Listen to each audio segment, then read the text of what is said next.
सीमा ने दुबई में कमाने गए पति को फोन मिलाया और बोली, ये कैसी आफत छोड़ गए मेरे जिम्मे। सुबह से दोनों लड़ रहे हैं, कितनी बार समझा चुकी हूं, समझते ही नहीं। पति भी गुस्से में बोला, तुमसे 2 बच्चे भी नहीं संभलते क्या?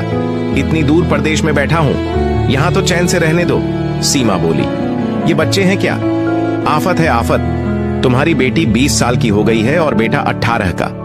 मुझे तो दोनों आंख दिखाने लगते हैं, जैसे मैं इनकी मां नहीं कोई छोटी बहन हूं। लो तुम ही बात करो अपनी लाडली से। कहते हुए सीमा ने फोन प्रिया को पकड़ा दिया। प्रिया रो रही थी, बोली, हाँ पापा। पापा बोले, बेटा तुम तो समझदार हो, फिर क्यों लड़ती हो अपने भाई से? प्रिया सुबकती हुई बोली, वो मेरा भाई है ही नहीं पापा, वो कसाई है। उसने 2 बार मेरे बाल पकड़कर खींचे, धक्का देकर गिरा भी दिया। कहते हुए वह रोने लगी। बंटी कमरे के बाहर खड़ा सब सुन रहा था। अंदर आकर प्रिया से फोन छिना और रोते हुए बोला, इसने मुझे चप्पलों से मारा पापा, बाल भी खींचे। पापा बोले, वो तेरी बड़ी बहन है, तुझे उस पर हाथ उठाते हुए शर्म नहीं आई? बंटी भी सुबकते हुए बोला, ये मेरी बहन हो ही नहीं सकती, दुश्मन है मेरी। पापा बोले, ऐसा नहीं बोलते बेटा, चलो दीदी से सॉरी बोलो और झगड़ा खत्म करो। मुझे इतनी दूर बैठे को टेंशन मत दो।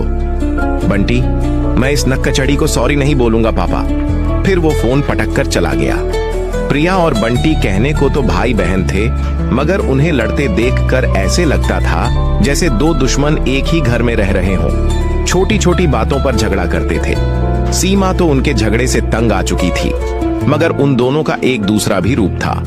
जब भाई बीमार पड़ जाता तो प्रिया उसकी देखभाल एक मां की तरह करती थी। टाइम पर उसे दवाई देना, सिर दुख रहा हो तो माथे पर बाम लगाना। जब वह खेलते हुए चोट खाकर घर आता था तब उस पर गुस्सा करते हुए इसकी मरहम पट्टी करना। इकलौता भाई था, इसलिए परवाह भी बहुत करती थी उसकी। उधर बंटी भी उसकी परवाह करता था। कहने को तो छोटा भाई था, मगर हाइट में बहन से बहुत ज्यादा लंबा था। जब कहीं बहन को लेकर जाता था तब ढाल बनकर उसके आगे रहता था। मजाल है उसके होते हुए कोई प्रिया को घूर कर भी देखे। जब लड़ता था तब कहता था, पता नहीं कब तुमसे पीछा छूटेगा। जिस दिन तेरी शादी होगी ना, उस दिन मैं घी के दिए जलाकर खुशी मनाऊंगा, दोस्तों को पार्टी दूंगा। प्रिया भी गुस्से में कहती थी कि जिस दिन मेरी शादी हो जाएगी उस दिन के बाद मैं तेरे चेहरे पर थूकने भी नहीं आऊंगी। वह चाहे उससे कितना भी लड़ता हो, मगर कपड़े वह प्रिया की पसंद के ही लेता था। जब तक प्रिया ये नहीं बोल देती कि ये कपड़े बहुत अच्छे हैं, तुम तो बिल्कुल हीरो लग रहे हो, तब तक उसे चैन ही नहीं मिलता था।